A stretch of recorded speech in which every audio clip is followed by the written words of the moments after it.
जय हिंद। आइए हम जो है अभी एक प्रश्नों को समझने का प्रयास करेंगे। यूपीएससी सीएससी 1984 में यह पूछा गया प्रश्न है, क्वेश्चन है जो कि पेपर 2 सेक्शन ए का जो है क्वेश्चन नंबर 1 है, जिसमें हमें कमेंट करना है। इसके अंतर्गत 4 प्रश्न है दिए गए हैं, 4 क्वेश्चन दिए गए हैं, छोटे छोटे शॉर्ट क्वेश्चन है ये सब, ठीक है। बट इट इज़ कंपलसरी नहीं चाहिए, सारे के सारे प्रश्न कंपलसरी हैं, ठीक है। आप देखो तो ये तो प्रश्नों को समझ, जब आप प्रीवियस ईयर PYQ देखोगे, ठीक है, तो उसमें आपको क्वेश्चन नंबर 1 और क्वेश्चन नंबर 5 ये मैंडेटरी रहते हैं, कंपलसरी रहते हैं, आपको इसके उत्तर लिखने ही लिखने हैं, ठीक है। अब देखिए हम समझते हैं क्वेश्चन नंबर 1। पहला क्वेश्चन क्या कर रहा है कि ideology hardly play any role in foreign policy.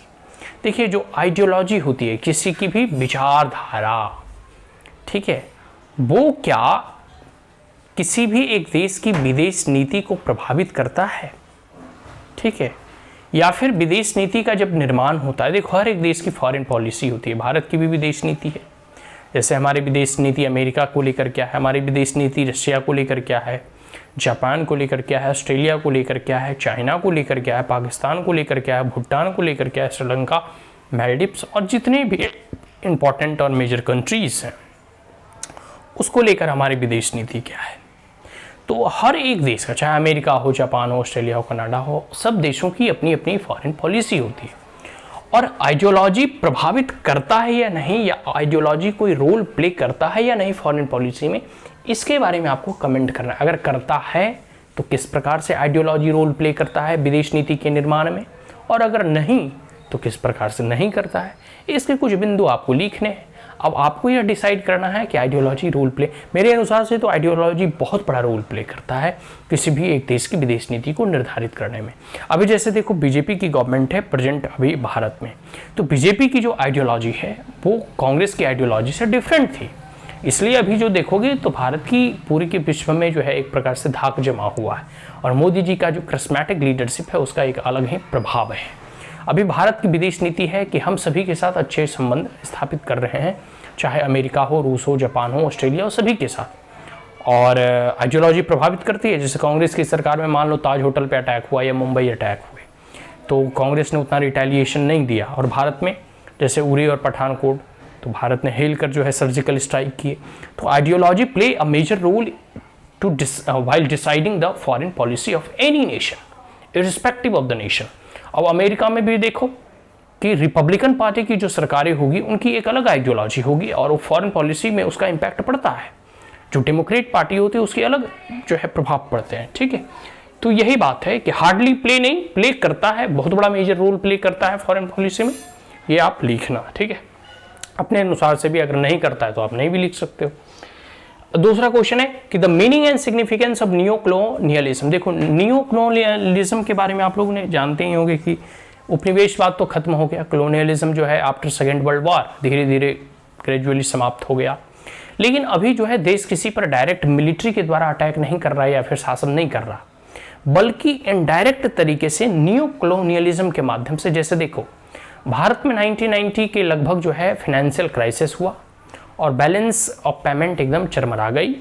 तो इस स्थिति को लेकर फिर जो वर्ल्ड बैंक हो गया, IMF, जब हम वहाँ से लोन मांगने के लिए गए तो उन्होंने कहा कि आपको हमारे अकॉर्डिंग आपके जो घरेलू नियम कानून है, डोमेस्टिक रूल्स एंड रेगुलेशन है, उसको आपको स्ट्रक्चरल उसमें चेंज करना होगा, आपको जो है ट्रैफिक वगैरह रिड्यूस करना होगा, FDI वगैरह इन्वेस्टमेंट लाने होंगे, ठीक है। तो हमने यह नहीं चाहते हुए भी हमें वो स्ट्रक्चरल चेंजेस करने पड़े, क्योंकि अगर हम ऐसा नहीं करते तो फिर IMF या वर्ल्ड बैंक हमें लोन नहीं देती, WTO लोन नहीं देती। तो इस परिस्थिति में हमें कह सकते हो प्रत्यक्ष रूप से तो हमें नहीं करवा रहा, लेकिन अप्रत्यक्ष रूप से कह रहा है कि अगर आपको लोन चाहिए तो ये जो हम बातें कह रहे हैं उसको आपको मानना होगा। इस टाइप क्लियर। तो यही बातें कही जा रही है कि क्या नियो कॉलोनियलिज्म का मीनिंग है और इसका महत्व क्या है, सिग्निफिकेंस क्या है, ठीक है। बहुत सारे अब जैसे लोग कहते हैं कि चलो जो भी उस वक्त स्ट्रक्चरल चेंज हुआ अभी उसका बहुत ही पॉजिटिव इम्पैक्ट पड़ रहा है, तो उस वक्त खैर हाई तौबा बहुत हुआ था, ठीक है। लेकिन अपने अपने इसमें सोचने और कह सकते हो कि ओपिनियन के पर्सपेक्टिव हो सकते हैं, वो आप लिखना, कुछ पॉजिटिव 1-2 लाइन लिख देना, कुछ नेगेटिव भी लिख देना और इसके मीनिंग को इसको डिफाइन कर देना, बात खत्म हो गया। क्वेश्चन सी देखो, the impact of summit diplomacy. Summit diplomacy क्या होता है, इस पर आपको विशेष बल देना। देखो समिट डिप्लोमेसी कुछ नहीं होता है, जब राष्ट्राध्यक्ष एक देश से दूसरे देश में जाकर डिप्लोमेसी करते हैं या फिर आमने सामने बात करते हैं। जैसे एक देश का जो है पहले विदेश दूत होता है ना, ठीक है, वो अपने दूत को भेजते हैं, जो कह सकते हो डिप्लोमेट वगैरह होते हैं, फिर विदेश मंत्री होते हैं जो मंत्रालय के सर्वे सर्वा होते हैं। तो ये जो है ना, लोग हमेशा विदेशों के साथ संबंध कैसे हों, कैसे संबंध और प्रगाढ़ हों, कैसे अच्छा हो, किन मुद्दों पर बात हो, चर्चा, इस पर चर्चाएं चलती रहती है। लेकिन जब कोई प्रमुख समिट होता है, तो जब दो राष्ट्राध्यक्ष, जैसे अभी भारत के राष्ट्राध्यक्ष जो है, मतलब prime minister Narendra Modi America गए थे, वहाँ के राष्ट्राध्यक्ष जो बाइडेन से बात किए, तो जो दो राजाओं के मध्य में जो है कह सकते हो वार्ता होता है, उसी को समिट कहते हैं। और समिट डिप्लोमेसी का बहुत बड़ा महत्व है, ठीक है। जब दो राष्ट्र के अध्यक्ष मिलते हैं, जब कह सकते हो सबसे पावरफुल मैन मिलता है, तो दोनों में कॉन्फिडेंस अधिक बिल्ड होता है, दोस्ती और प्रगाढ़ होता है, कोई भी डील वगैरह हो तुरंत साइन हो जाते हैं। तो ये सब सारी चीज़ें हैं, ठीक है, इसको आप लिखना। क्वेश्चन नंबर डी देखो, the distinction between arm control and डिसआर्मामेंट। देखो आर्म कंट्रोल और डिसआर्मामेंट के मध्य में क्या भिन्नताएं हैं, इसको आपको लिखना है। बहुत ही सरल है ये क्वेश्चन।